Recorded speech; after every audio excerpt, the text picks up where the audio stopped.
Welcome to Indie Game Business, where you'll learn to navigate the industry with ease. Indie Game Business is recorded live on Mixer and produced by the Powell Group. Check us out at indiegame.business. Now let's start the show with your hosts, Jay Powell and me, Indy. Hey, what's up, everybody? My name's Indy, and that guy way over there, that's Jay. And in the middle here, we have Habib Chams, the founder of Digital Games Conference Dubai.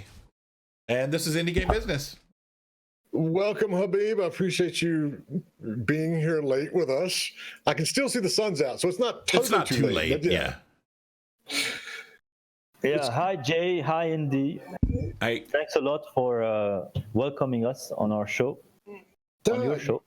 Very welcome. So, Habib and I met during our event that we did 2 weeks ago now. And, he's founded and run the Digital Games Conference out of Dubai for the last 2 years or 3 years. How long have you been doing it? We are going to our fourth edition. Fourth year. We are going to our fourth year, yeah. And so we just had a very interesting conversation about the Middle East, North Africa region in general. And I told him, I said, it's not something that is top of mind for a lot of companies. And when they're starting to look at where they're going to do distribution or where they're going to do localization, they obviously think of, Western Europe and now a lot of Eastern Europe and Russia.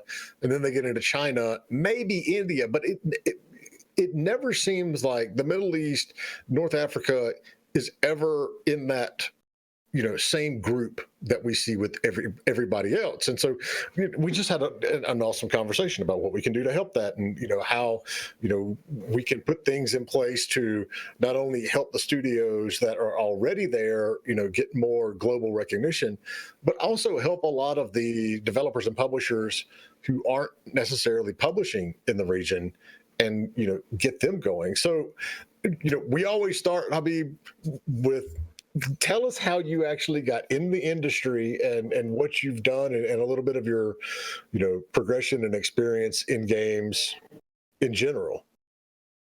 Well, we started the DGC, as we said, 4 years ago. It was a need for the game developers from the region to start with that we answered. And the need was that we needed to gather the ecosystem of whoever is working in games and seriously creating companies and games already for the region. And there was also a request from many companies that were outside of the region, in Europe, in the US, in China, in other regions of the world, to get to know more of how they can actually start to enter this very important emerging market that has been growing since, in terms of numbers and everything. So this was the reason why we initiated and started DGC, and we started to welcome companies from the MENA region, from outside of the region, to start to meet, do business, share knowledge, share expertise, gain also more insights and partners from the region, and also more expertise and joint ventures from outside of the region. So this was initially why we started DGC Games, because we needed such a platform to gather the ecosystem of the gaming industry around here. 4 years later, we are seeing a fast movement, very important growth in terms of decision-making from international publishers to actually set up in the MENA region, especially in Dubai, and also to start to localize more of their games into Arabic as well. And we have seen a growth as well in the companies that service the gaming industry, from payment to media to platforms to stores. We have seen the whole ecosystem and all of its elements grow in that matter. But the role of DGC is mainly to be a conference and exhibition that acts as a platform for both regions, companies from the region and for companies from outside of the region, it's like the first contact point where in 2 days you can actually meet everybody, get to know what's happening, and even maybe sign a deal. So, from just starting with the very basics, when we're talking about the MENA region, what countries does that encompass? Well, it gathers the Middle East countries, the GCC countries, and North Africa. So, which countries are the biggest in terms of not only development resources and developer ecosystem, but also in terms of the consumer market? You know, who are the biggest countries in the region? The region I was answering a little bit before we got interrupted. The region is made out of around 16 countries, and we have the Middle East, or what we call the Levant, which is Lebanon, Jordan, Syria, Iraq, and on the other side, the GCC is Saudi Arabia, Qatar, the UAE, which is where Dubai is, Bahrain, and also Oman, and North Africa, because it's MENA. So North Africa is Tunisia, Algeria, Morocco, and Egypt. Yeah, so like literally the north of Africa. So who's got the biggest market? I mean, what are the, in terms of, you know, countries that should be prioritized or, you know, deprioritized? Who are the big ones? So and in terms of how things are distributed in this region, it's pretty uneven and different from one country to the other. For example, the big consumer markets are in the GCC, which is Saudi Arabia, the UAE, also if we can also add Turkey, and the developers are actually not necessarily in these countries, although this is growing. It is growing. You have more developers today that are in Dubai, in the Saudi Arabia, but most of the developers are actually in Lebanon and Jordan, in Tunisia and Morocco. So, and funny enough, in the countries that are not the richest, this is where most of the talent is.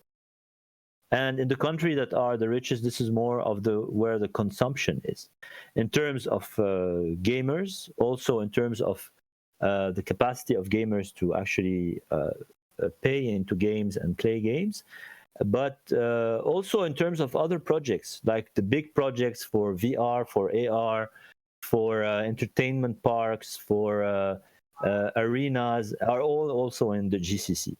But the talent is actually in the other countries most of the time. This is changing. It's evolving. It's getting, as we move, as time goes by, we are seeing more also developers from this side and also more consumers from the other side. So it's both of them are growing in the right direction. But the region is divided a little bit this way if you want to talk consumption versus talent. So what are I mean, it makes sense in a lot of ways because we see the very same thing. You have a lot of development talent. It tends to cultivate from wherever it is. What are the major platforms? I mean, are the majority of the games being developed and published for mobile, or is it PC or console? I mean, from a platform standpoint, how does it break down? Mobile is still leading, like anywhere else in the world. So mobile is still leading in terms of game studios that are developing them. We have also some very, very good PC game studios, but you know, PC games take more time and they take more resources and they need more talent in order to get the PC game out. And also the return on your investment is totally different. But for example, on the consumer side, mobile is doing very well, but also, for example, all the PS4, Xbox, and PC game and the rise of esports is also going in the right direction and growing every year in most of these countries. So, but if you want to take in terms of revenues from games, mobile is still leading. Is it like, basically the rest of the world where it's the free-to-play market on mobile that's, leading the most, or is there a place for premium games on mobile as well? Well, there is a lot of free-to-play, of course, that you can download on Google Store and App Store, and a lot of the local games also get featured on that. Premium games, I actually noticed a big surge and increase in premium game downloads for everything that is educational games and games that are for kids, which are most of them really premium games that you download and you pay for. So I'm as we're talking, I'm actually flipping through the site for the show as well, and on the fast facts, I just saw that Saudi Arabia has a higher average revenue per paying user than even China. Yes, this is why they even invented a terminology for Saudis that pay a lot in the games, which are the whales. Yeah, that's amazing. So the ARPU in China is $32. So your average revenue per paying user is $32, and in Saudi Arabia it is $270. So that's not only bigger, that's way the hell bigger. This is why they call some of the gamers in Saudi, because some of them can actually even go up to spending 20Ks on a game. We have that. And they use the same term here, but whales is one thing, but average revenue per paying user is, that covers a whole lot of people. So that's, and also user acquisition is cheaper here than in the rest of the world. It's still cheaper. So why aren't more people publishing in that then? You've got the cheapest user acquisition and the highest revenue per user. Is it people just aren't aware of it, or what is that barrier? You there? Well, I think the reason one is that many of the as of today, the big names in the industry are all localizing and opening offices in the region. They are not thinking about it anymore. It's done. They are doing it. They have their MENA teams. They have their MENA office in Dubai. They have all of these. I don't know if you can hear me or not. Yeah, we got you. So basically, this is happening. Now, for smaller studios also, a lot of them are publishing. You even have actually Chinese studios that are uniquely publishing for the MENA region, for example, and not doing any games for China. And also you have studios that are from Pakistan, India, Malaysia, Indonesia, and Europe and other places as well in the world that are publishing for the region. Now, of course, the industry is very big, and each studio will choose where his market is, where his audience is, etc. So for now, we are mainly getting the middle-sized studios and the big studios that are actually publishing in the region. In addition to this, studios from the region and others that are uniquely publishing for the region, like some very important Chinese studios as well.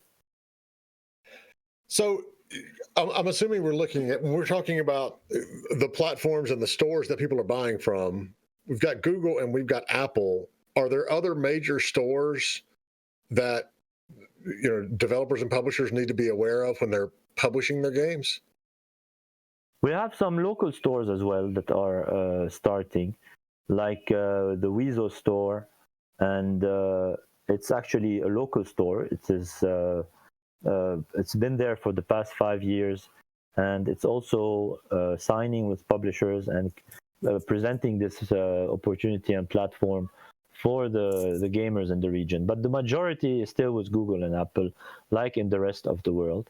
You have Steam and Valve that actually attended our show last year, and they had a gathering for the developers, and also they were, talking about how things are, improving in Steam and Valve. So Steam is very popular as well for PC games. So, what languages, or is it just Arabic? But what languages do you need to localize for, or are a lot of the games played in English? What's the breakdown and the kind of like the best practices for taking your game to the MENA region? I think the first step that can be taken is, for example, visiting our show, because this will give you a very good idea about who are the partners, what is the ecosystem, and also give you an idea of what the region is offering, and this gives you a really good idea as a first step. And it's also cost effective and less risk as well, because whoever is attending the show are companies that are actually very serious from the ecosystem, from the region. So I think a very good step is this. I think we should have also more awareness about the region, whether through the show or whether through whatever is coming out from the games here, or numbers, or talking more about the region in the international media as well. I think if we start to do these two things at a larger scale, this would actually help to increase the presence of international companies in the MENA region. In the past 3 years, 4 years now, we were able to gather around 3,000 companies that actually visited our show, and most of these companies came and they actually met partners, and now they are continuing on working. I can also see, because we receive a lot of contacts and from companies that are wishing to enter the market, so they also contact us. We advise them to come to the show. This way they can learn more about the region and find the right partners. We are seeing also logical expansions of the big companies, which are actually just opening their offices and gathering teams and localizing their games into Arabic to come into the region. So it's all going in the right direction. I believe if we create the right awareness, and also if people come to the show, this will also help them to put a first serious step in the region. So when they're approaching publishing in the region in general, is it viable to self-publish with a translated version of your game into Arabic? Wait, did you catch me there? I actually didn't hear this question. Okay, so when publishers or developers or publishers are looking to, get started in the region, is it viable to self-publish the games with an Arabic localization, or is it make more sense to go in and find a regional publishing partner to help you do that? You can do both. Of course, you have regional publisher partners, but you can also publish your show. I mean, if you start to come and to know who to work with in terms of the payment, the servers, the media, the influencers, the telecom companies, all of this ecosystem, plus you find your localization partner, it makes it easier for you. And if you find a publisher also that would like to publish your game, and some of the publishers from the region are actually doing so, and today we're also seeing a big interest from funds and investors that are international, that are looking to invest into regional developers and publishers from the region. So you just brought up a good point with the media. I mean, it's one thing to have your game on the market, in any region, but it's a whole nother thing to actually get people to realize it's there and to market the game. Are you seeing the same trends that we're seeing in terms of traditional media like websites or magazines or reviews or things like that are taking a much bigger backseat to influencers on YouTube, Twitch, Mixer, that kind of place? Je sais pas.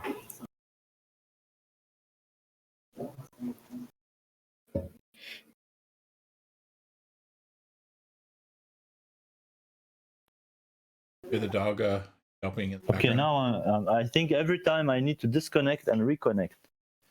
So Every couple of minutes. yeah, so I didn't hear your question actually. So when you're talking about the media, it's obvious you can get things out there and put them on the market, but it's a whole nother ballgame to actually get them noticed. So are you seeing the same trends that we're seeing over the last 4 or 5 years where influencers on YouTube and Twitch and Mixer and similar platforms are having a bigger impact on the media and the marketing of these games, or is there still a lot of value in going to websites or magazines and getting reviews done there? Where's the effective media marketing going right now? To be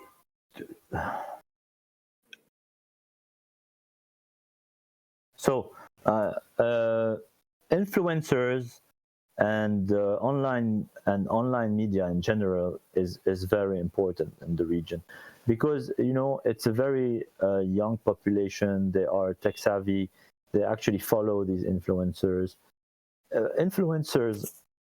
Gaming influencers have grown have grown very fast in the region, by the way. Like, I know some influencer companies that started just a few years ago, like 2-3 years ago, and today they are the major go-to marketing tool for a lot of the big games in the region. In terms of online media, I believe the gamers are also connected to a lot of what's happening on the media internationally, and on the different platforms, and on Twitch, and on all of this as well, and ads also for the mobile, like Google ads and others are also pretty well effective until now as well. So yeah, but I think the number one influence is still with the influencers. Got it. So is it mandatory to localize into Arabic, or there we go.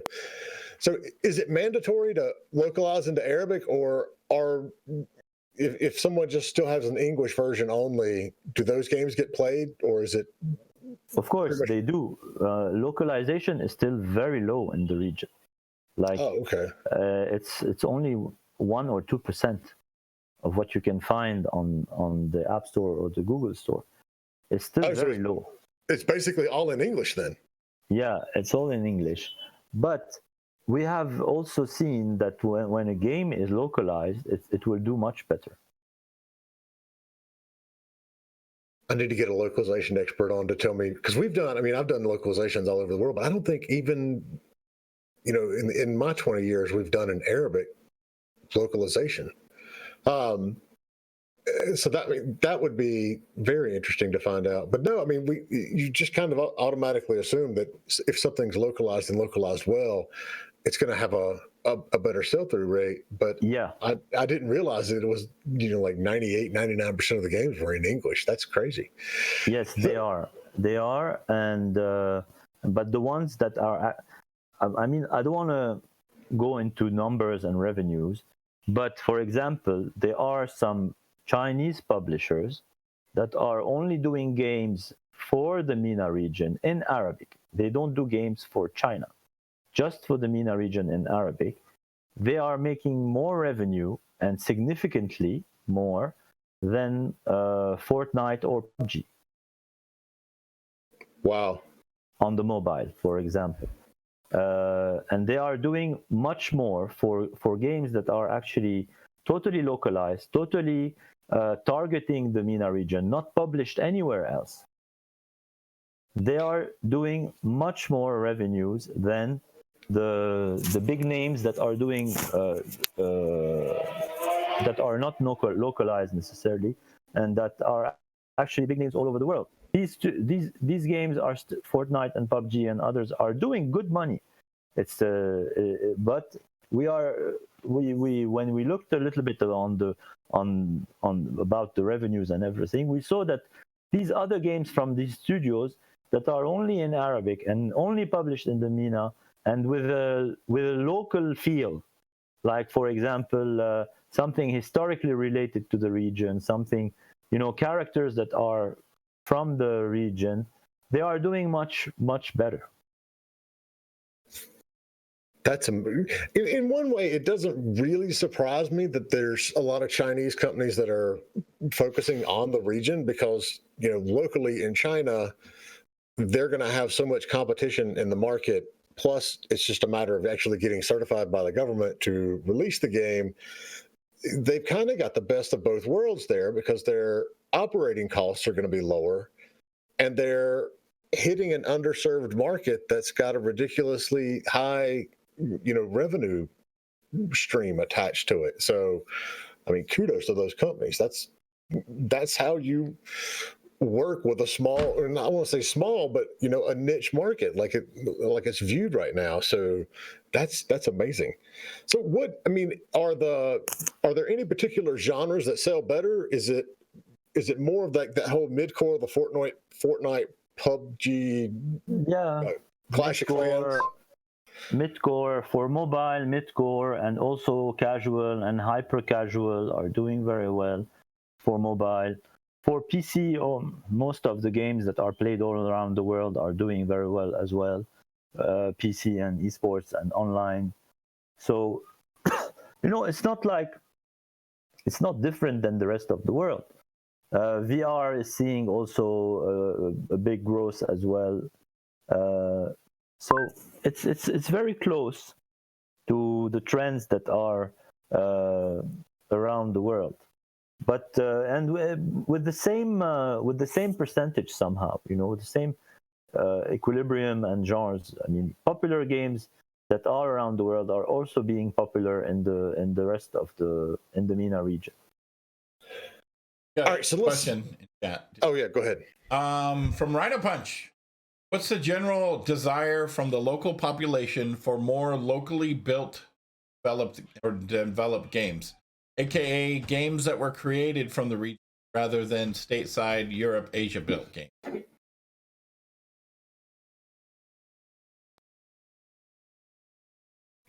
He probably didn't hear. There we go. Yeah, I think we'll need to maybe summarize a little bit the questions, because I'm not able to. Okay, I just dropped it. I just dropped it in the chat for you, Habib. What's the general craving, desire from the local population for more locally built, developed games that were created from the region rather than state? Yeah. So the ones that have actually really succeeded are the ones that are going to take cultural, historical themes or cultural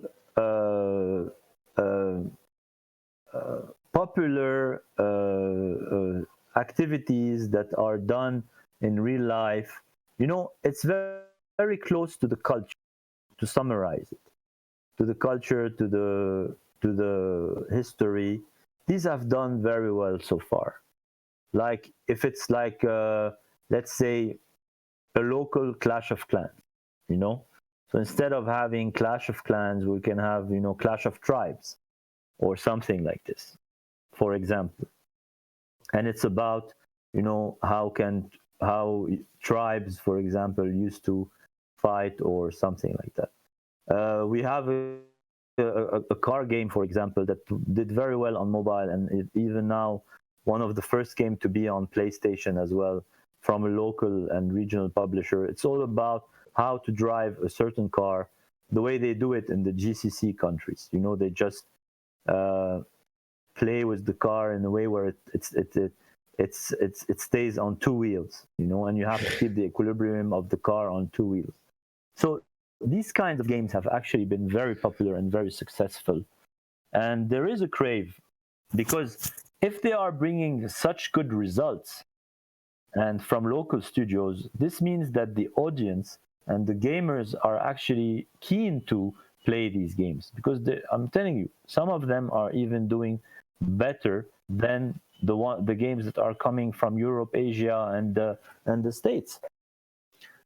So as closer as we get to the culture, some of the habits, where you can actually identify more with the characters, and this is actually a formula that has proven to be successful. And there is a crave for it, because the gamers are playing it. And they are playing it, and they are spending on it, and they are adopting it, and the numbers are actually proving that. So it's less about where the game is created and more about effective use of cultural icons, cultural aspects of life. So it seems it appeals more. Discord's hating on us. So it's less about where the game was created, but more about how it's adapted and how much it taps into the culture of the area. Yes, it does actually. And you know, this is not like something totally new. I mean, a lot of the Japanese games, a lot of the Chinese games, even a lot of the European games or a lot of the American games took whatever, you know, they found on the streets, whatever they found in history, whatever they found in their own culture, and they made games out of it, and they were actually very popular after that. It's not something that is totally new. I mean, the gaming industry around the world has experienced that. So Chocolate Rain had a question from earlier. For the games that are sold as on Steam, what's the median price? I'll do that again. What's the median price point for games that are sold on Steam or the PC games and the console games? I mean, it's the same price as just in local currencies. Okay, so it's still the equivalent of, like, you know, somewhere between $40 and $60. Yeah, exactly. So Right Up Punch says, as a U.S. citizen and a game studio owner, what's your advice on how we can approach making a game for the Middle East and North Africa, and how can we stay true to the culture when information like Google searching doesn't yield a ton of info?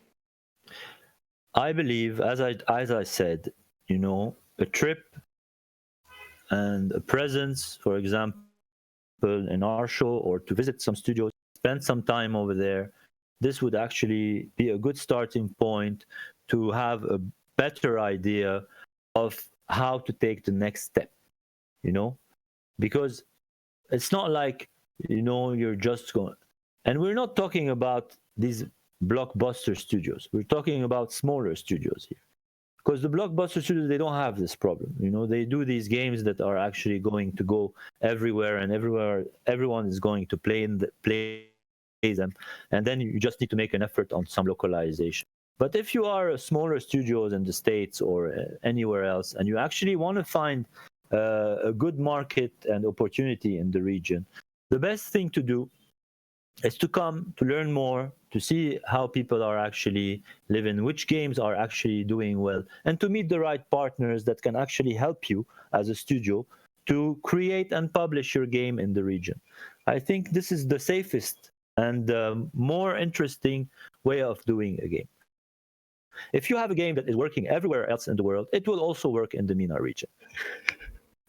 But you're going to get a whole lot more impact and a lot more sales if you can adapt it to. Of course, adapt to the region. It makes sense. I mean, that's just the reality. I mean, if I'm a studio in the US or somewhere and I did a couple of games in the US, I'm doing well, I'm fine. but I have the talent and I have the creativity to do one, for example, for the region. And I give you again the example of some of the Chinese studios. I told you they don't publish for China. They just publish for the MENA.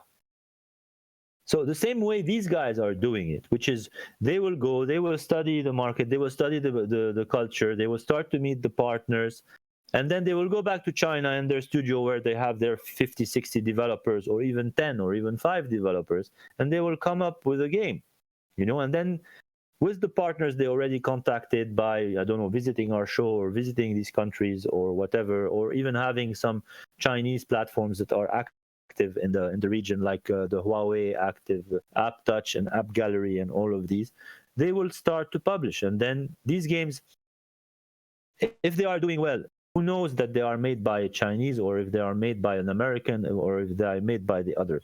They're just good games for this market. The players identify to it, they want to play them, they want to do this.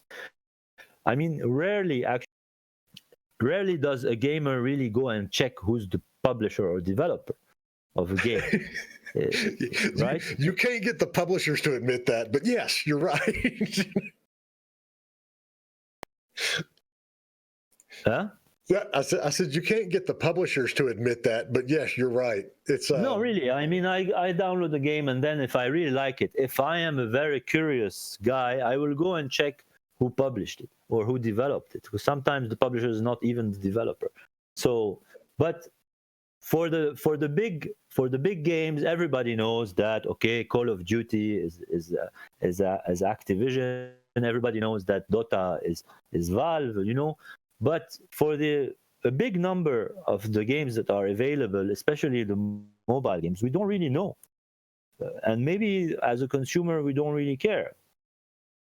I mean, that's the point, because if as a consumer, if you did care, you know, you would go and find out, and you would learn. But I mean, you're right. Gamers like good games. They're not necessarily that worried about it's the same with movies. I mean, if I go and I see a movie, okay, maybe it's Universal, maybe it's you know, MGM, maybe it's some. Okay, maybe with Walt Disney it can be a little bit different, because, you know, they have a very specific niche and all of this. But I mean, if you catch on a channel, or if you go to the movies and you want to see a movie, it's kind of the same. On a completely different side note, speaking of Universal, did you see today that they are going to build a Super Mario World as part of their Universal theme parks down in Florida? Yeah, I think I read that a couple of days ago. Did they?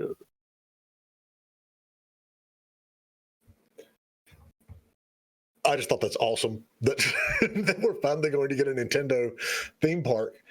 That's great. So, I mean, let's look at it from the other angle. What are the challenges that local companies have reaching the rest of the world as a market, or even growing internally? This actually is, I go back to answer this question, that it's developers and publishers from the region are doing and growing much better and doing well for the region. But we are yet to see, and besides one game that actually made it very well years ago, which was this game called Pooh. Don't know if you have heard about this game. It actually had a good impact in Japan and other places, and it went very well. But most of the studios are not able to actually take their games outside of the region. And we have to give two factors to this, two reasons. One is that we need to increase the talents. I don't know if you can hear me or not. Yeah, no, I'm listening, because this is very interesting. Yeah. So we have to actually invest more into education and have more talents in order. We have been pushing a lot for education in games, and actually giving this education to a lot of developers, and also whoever would like to become a developer or designer or a game designer or an artist. And this is something that will help the local studios to actually produce higher quality games that can compete on the internet. international level. Another point, which is improving, which is financing. We have a lot more financing. We also have a big appetite of funds, I told you, that are international funds and acquiring local studios. And I believe the more this will happen, the more the studios will be able also not only to get the experience and knowledge that is coming from outside of the region, but some good funding and also the connections that these international publishers have in the rest of the world to publish games that are from the region, that are of high quality, and that can travel everywhere. So you have these two factors, which are talents and also the ability to publish a game all around the world with a good partnership with a fund or international publishers that will actually help with that. So on the second one there, is it the fact that they don't know who to go to in terms of international publishing, or what's the specific barrier that's keeping them from publishing globally? On the second one, so I mentioned the first one is the second one is the financing or getting the attention of an international publisher or a fund or something else. Well, basically, the gaming industry also is a bit. It's you do have a geography for each region is also serviced by the platforms in a way, by all of this in a way. So it's a global industry. I believe we will not have this problem in a few years anymore because the interest and the appetite is actually coming to the region in that sense. But also, most of the developers for now are young studios. They have maybe 5 years, 6 years of experience so far. So, and they are not doing any games that are dedicated necessarily for the US market. They are mainly trying to benefit from whatever the region can give them for now. So this will evolve in the next years because appetite from international companies, appetite from funds that are outside, growth of the local studios, more talents will eventually create other games, different games, higher quality games that can actually compete for the rest of the world, in the rest of the world. No, I agree. It's a matter of making sure that we can, as an industry, just making sure that we can, educate and support those developers to help them get out and get the funding and the publishing support that they need globally. It takes time. It will take time, not too much time because things are going fast. If you had asked me the question like 3 years, I would have told you we still have a lot of work to do. Now, today, I know from where I am and the calls I receive and the things that I know that all of this is actually growing fast and going in the right direction. So it will take maybe a couple more years and we will start seeing more established studios that can actually compete with the rest of the world and publish their games as well in the rest of the world. That's awesome. So, the takeaway here is now is the time to get your games published in the region and, start looking for, great pools of talent in the region, because in a couple of years, everybody's going to be doing it, whereas you can get in early, now. So exactly. The next conference is in March. Is that correct?